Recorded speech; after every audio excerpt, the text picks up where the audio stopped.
खबर राजधानी रायपुर से है। बड़ी खबर है, यहां पर पाठ्य पुस्तक निगम की किताब पर बवाल हो गया है।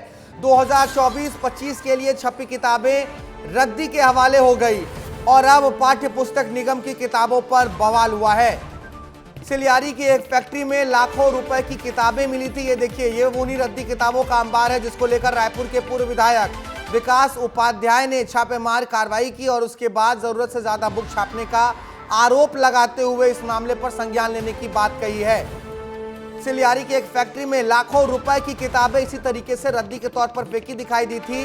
रायपुर के पूर्व विधायक विकास उपाध्याय ने छापा मार के इस चीज को उजागर किया और अब इस पर कार्रवाई की मांग कर रहे हैं। हमारे साथ हमारे सहयोगी रोहित मिश्रा जुड़ गए हैं। रोहित का रुख करते हैं। रोहित, किताबें जो है वो बच्चों के भविष्य को बनाने के लिए होती हैं, लेकिन किताबें तो यहां पर रद्दी के भाव फेंकी हुई है।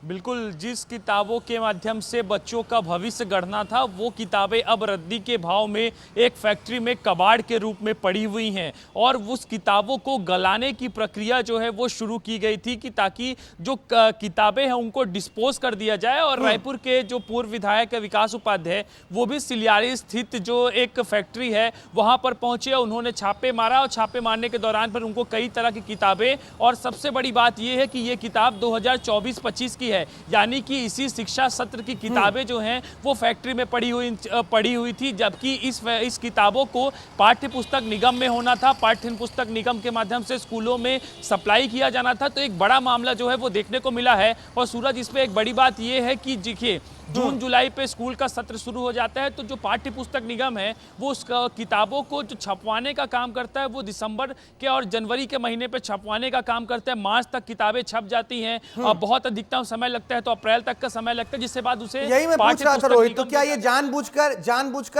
जो तय मात्रा होती है, तय संख्या होती है, उससे ज्यादा किताबों को छापा गया, पैसे ले लिए गए, अब फिर रद्दी के भाव इन किताबों को बेच दिया गया?